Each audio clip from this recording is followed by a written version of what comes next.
Good evening, 10th class Hindi medium students, most welcome in this video. पिछले video में बेटा हमने स्टार्ट किया था चैप्टर नंबर 15 जिसका नाम है पृथ्वी की संरचना। इस चैप्टर में हम पृथ्वी की संरचना भी कंप्लीट कर चुके थे। पृथ्वी की उत्पत्ति, पृथ्वी का विकास, पृथ्वी की संरचना और विवर्तनीय प्लेटें, और लास्ट में चल रहा था विवर्तनीय शक्तियां। विवर्तनीय शक्तियां के प्रकार में आपको बता चुका था कि विवर्तनीय जो शक्तियां हैं वो दो प्रकार की होती है। मीन्स विवर्तनीय शक्तियां टेक्टोनिक एनर्जी। इसका मतलब क्या है? वे शक्तियां जो पृथ्वी के स्वरूप को निरंतर बदलती रहती हैं, वे शक्तियां जो पृथ्वी के स्वरूप को निरंतर बदलती रहती है, उन शक्तियों को विवर्तनीय शक्तियां कहते हैं। और ये शक्तियां दो प्रकार की होती है। नंबर एक, आंतरिक विवर्तनीय शक्ति और दूसरी बाह्य विवर्तनीय शक्ति। आंतरिक विवर्तनीय शक्तियों में हम ज्वालामुखी, सुनामी और भूकंप का अध्ययन करेंगे। ये तीनों शक्तियां पृथ्वी को अंदर से उसके स्वरूप को बदलने का काम करती है। जबकि बाहरी शक्तियों में हम देखें तो तेज चलती हवा, जिसे हम आंधी तूफान कहते हैं, असमान वेग की हवा जिसे चक्रवात कहते हैं, पवन, तेज चलती हवा को पवन कहते हैं, समुद्री धाराएं, हिमनद, ऐसी विभिन्न प्रकार की शक्तियां हैं जो पृथ्वी के स्वरूप को बाहर से बदलने के लिए ये जिम्मेदार होती हैं। ठीक है, तो यहां मैं आपसे बात कर रहा हूं आंतरिक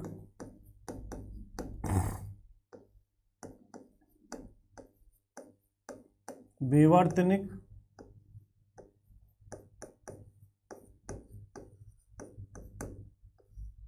शक्तियां। वे शक्तियां जो पृथ्वी के गर्भ में, पृथ्वी के भूगर्भ में अंदर रहकर पृथ्वी के स्वरूप को बदलने का कार्य करती हैं, उन्हें आंतरिक विवर्तनीय शक्तियां कहते हैं। ये शक्तियां पृथ्वी की गहराई में, चट्टानों के मध्य में धसी रहती है। चट्टानों के फैलने, चट्टानों के सिकुड़ने, चट्टानों के पिघलने से ये शक्तियां अपना परिवर्तित रूप बतलाती है। आंतरिक विवर्तनीय शक्तियां भूगर्भ के लंबवत कार्य करती है। जितनी भी आंतरिक शक्तियां हैं ये पृथ्वी पर लंबवत कार्य करती है, अर्थात भूमि की सतह की ऊपर की ओर उठती है। तो इन शक्तियों के कारण यदि हम देखें, जैसे समुद्र में बनने वाली अपसादी चट्टानें, आंतरिक विवर्तनीय शक्तियां महत्वपूर्ण रूप से यानी क्षैतिज दिशा में काम करती है जब वो पृथ्वी के समतल पृष्ठ पर होती है, लेकिन भूगर्भ से वो लंबवत जाती है और भूगर्भ से लंबवत जाने के बाद वो क्षैतिज सतह पर आकर समतल पृष्ठ पर कार्य करती है।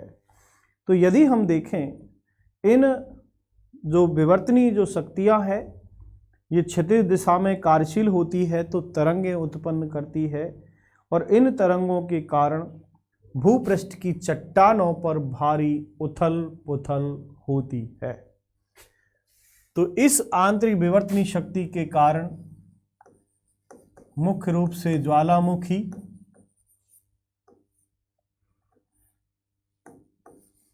भूकंप और सुनामी उत्पन्न होती है। सबसे पहले मैं बात करूंगा ज्वालामुखी।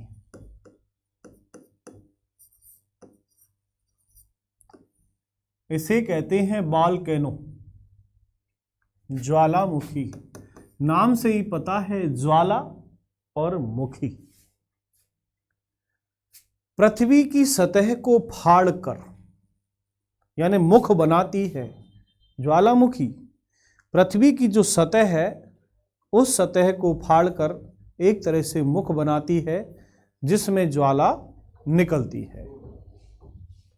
ठीक है, तो आंतरिक विवर्तनीय शक्तियों का सबसे महत्वपूर्ण उदाहरण है, वो है आपका ज्वालामुखी।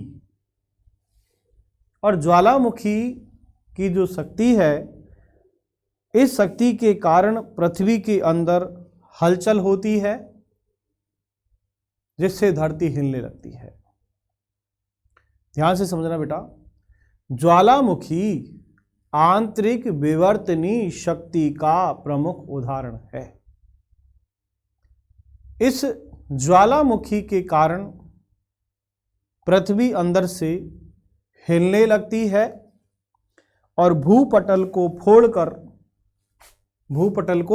फोड़कर धुआं, राख, धूल के कण, गर्म वाष्प, गैसें निकलने लगती है और कई बार अति तप्त चट्टानें पिघलकर लावा के रूप में बाहर बहने लगती है, जिससे लगभग भयानक विनाश का दृश्य देखने को मिलता है। तो ज्वालामुखी जब फटता है कहीं पर, उस स्थान पर देखें हम तो कई वर्षों तक वहाँ का तापमान लगभग गर्म रहता है और ज्वालामुखी से बड़ी मात्रा में जान माल की हानि होती है। जैसे देखो आप, ये पृथ्वी की सतह है, इस पृथ्वी की सतह से इस प्रकार भूपटल को फोड़कर इस प्रकार निकलता है। ठीक है, यहां से देखें आप, ये इस तरह,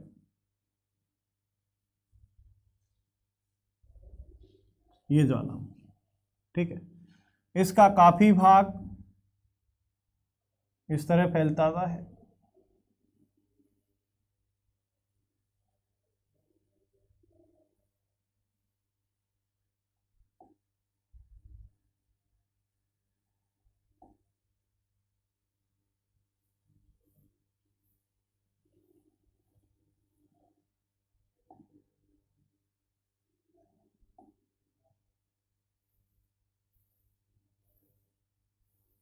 ये सब पृथ्वी के भूगर्भ में से आ रहा है, एक तरह से गर्म ज्वाला है, निकलती है।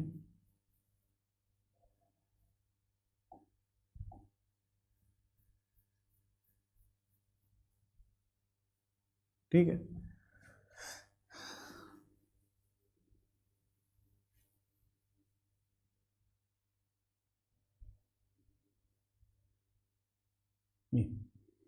तो ये पृथ्वी की सतह तो यहां रह गई और ये पूरा एक तरह से क्या है, ज्वालामुखी है। ज्वालामुखी है। इस ज्वालामुखी में ये देखो, यहां पर क्या क्या निकला, इसमें राख, क्या क्या निकला है, राख। ठीक है, और क्या निकला है इसमें, गरम गैस। और क्या निकल रही है इसमें, धुआं। ठीक है, और गरम पिघली चट्टानें।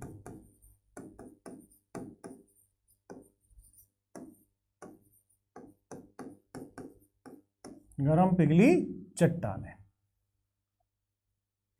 ठीक है, तो ये जो ज्वालामुखी होता है, इस ज्वालामुखी को, ये जो मार्ग है ना, ये मार्ग है पातालपुरी का।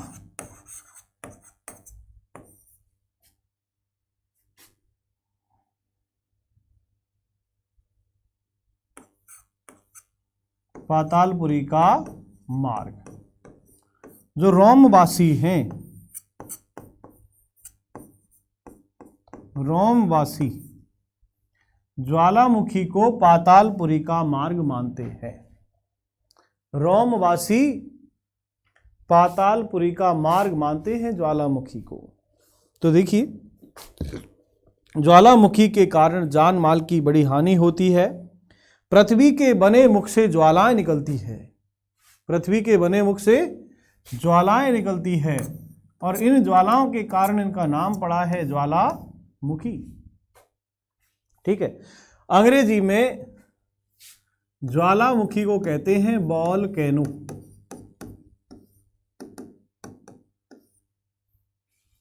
अंग्रेजी में ज्वालामुखी को वोल्केनो कहते हैं, और वोल्केनो का मतलब होता है द्वीप। इस द्वीप में उपस्थित पुराने ज्वालामुखी जो होते थे उनको रोमवासी कहते थे पातालपुरी का मार्ग। कुछ ज्वालामुखी निरंतर आते हैं, कुछ रह रहकर सक्रिय रहते हैं, यानी रुक रुक कर आते। कुछ तो ऐसे ज्वालामुखी एकदम निकलेंगे फाड़कर और वो पूरा एक कुछ ही समय में पूरा तहस नहस कर देते हैं। कुछ ज्वालामुखी रह रह कर गर्म भाप छोड़ते हैं, थोड़ा सा हो गया फिर छोड़ दिया, फिर थोड़ा सा हो गया फिर छोड़ दिया, इस तरह वो रह रह करके और सक्रिय रहते हैं। तो यदि हम देखें तो ज्वालामुखी के कारण हमें लाभ भी है और हमें हानि भी है, दोनों ही बात है। ज्वालामुखी से देखो लाभ क्या है। ज्वालामुखी के कारण यदि देखें हम तो पृथ्वी के अंदर की जो गैस मृदा है, उर्वरक मृदा, जिसमें विभिन्न प्रकार के खनिज तत्व पाए जाते हैं, वो खनिज तत्व से ऊपर आ जाएंगे और मिट्टी की उर्वरक शक्ति बन जाएगी। दूसरी बात, पृथ्वी के भूगर्भ में विभिन्न प्रकार की कीमती धातुएं वे ऊपर आ जाएंगी, जिससे हमारा आर्थिक विकास होगा। दूसरा नुकसान क्या है। भूकंप के कारण प्रमुख रूप से देखें तो हम नुकसान है जान माल की हानि, और कई प्रकार के ऐसी घटनाएं भी घटित होती है जिनसे काफ़ी बड़ा जो भाग है द्वीप समूह है वो लगभग नष्ट हो जाता है। तो ज्वालामुखी से हमें लाभ भी होते हैं तो हमें हानि भी होती है। ठीक है। अब ये तो बात थी ज्वालामुखी की, अब मैं बात कर रहा हूँ भूकंप की। तो ज्वालामुखी एक आंतरिक विवर्तनीय शक्ति है, ध्यान रखना। और ज्वालामुखी में जो ज्वालाएं हैं वो पृथ्वी के भूगर्भ से निकलती है, भूपटल को फाड़कर ये गर्म ज्वालाएं, गर्म राख, गर्म गैसें, पिघली चट्टानें, लावा के रूप में ये बाहर आते हैं, और भूकंप से निकला हुआ लावा है उसे मैग्मा भी कहते हैं। ठीक है। तो इस गर्म जो ज्वालामुखी है इसके अंदर विभिन्न प्रकार की, यानी यदि हम देखें लाभदायक, तो कई प्रकार की धातुएं जो भूगर्भ से ऊपर आती है। ऐसा माना गया कि पृथ्वी के केंद्र में प्लेटिनम और सोने के भंडार हैं, लेकिन पृथ्वी के केंद्रीय भाग करोड़ का तापमान 7000 सेल्सियस है, इसलिए उसको निकाल पाना संभव नहीं है। लेकिन जहाँ पर ज्वालामुखी फटते हैं वहाँ पर इसकी संभावनाएं होती है। ठीक है। तो ये बात थी ज्वालामुखी की। देन नेक्स्ट मैं आपसे बात करता हूँ भूकंप। देखिए,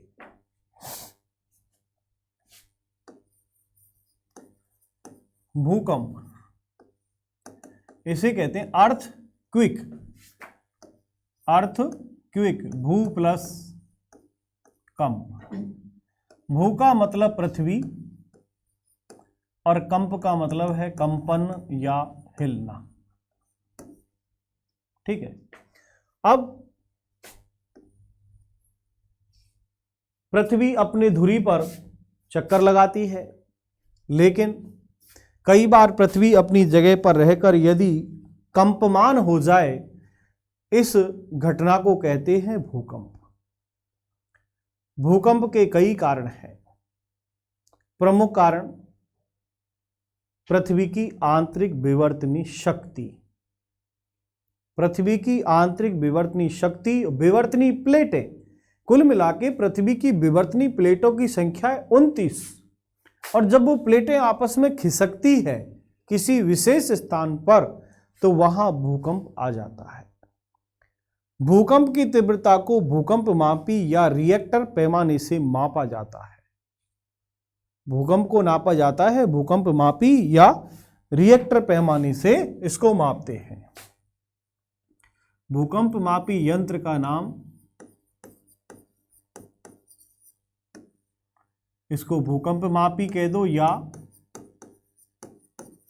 रिएक्टर पैमाना, ठीक है। जिस स्थान से भूकंप प्रारंभ होता है उस स्थान को कहते हैं एपिसेंटर या कंप केंद्र। कंप केंद्र।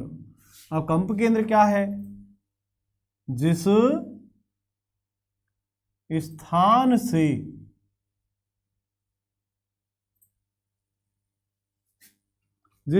से भूकंप प्रारंभ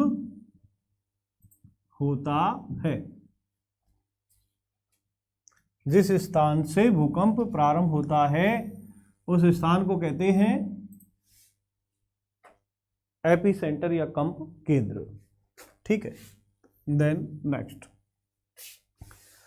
प्रमुख रूप से हम देखें जहां पर रिएक्टर स्केल यानी लगभग 4 तीव्रता के भूकंप से रिएक्टर पैमाना मापते हैं तो उससे भूकंप की तीव्रता मापी जाती है।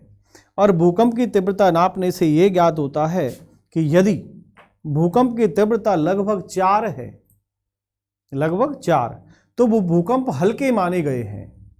4 रिएक्टर पैमाने वाले भूकंप हल्के होते हैं। 5.5 के आसपास के जो भूकंप है उनको थोड़ा प्रबल माना गया है। और ऐसे भूकंप जिनका रिएक्टर पैमाना लगभग 6 इकाई वाले हैं वो विनाशकारी होते हैं, और 7 जिनका पैमाना है वो लगभग सर्वनाशी होते हैं। कितना? रिएक्टर स्केल,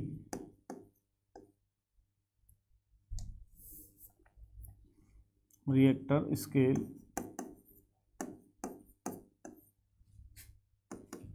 4 तीव्रता वाले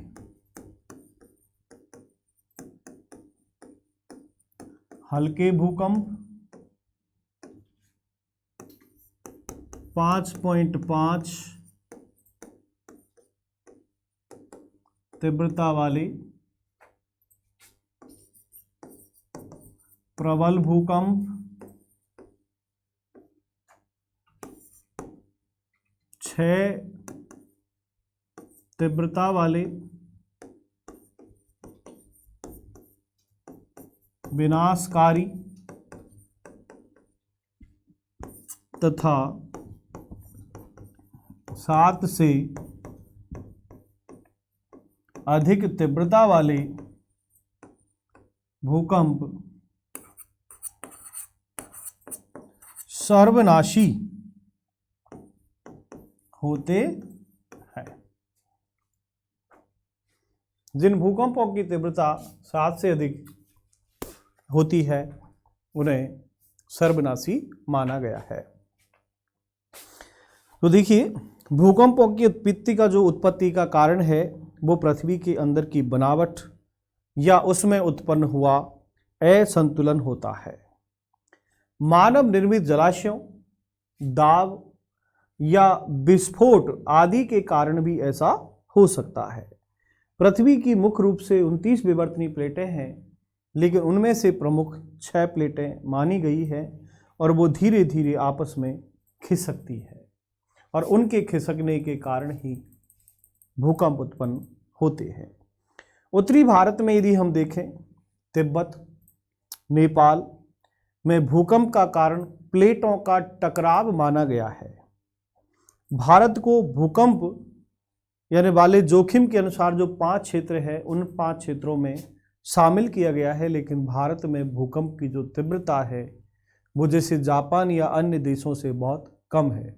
जबकि सबसे ज़्यादा यदि भूकंप दिखें विश्व में तो सबसे ज़्यादा भूकंप जापान में आते हैं, अतः जापान को भूकंपों का देश भी कहा गया है। ठीक है, तो यहाँ पर मैं आपसे बात कर रहा था ज्वालामुखी और भूकंप। ठीक है, ये दोनों विवर्तनीय शक्तियाँ हैं जो भूगर्भ से ही प्रारंभ होती हैं। तीसरा मैं आपसे बात करूँगा सुनामी। सुनामी भी एक प्रकार की आंतरिक विवर्तनीय शक्तियाँ हैं। नाम से ही पता है, सुनामी।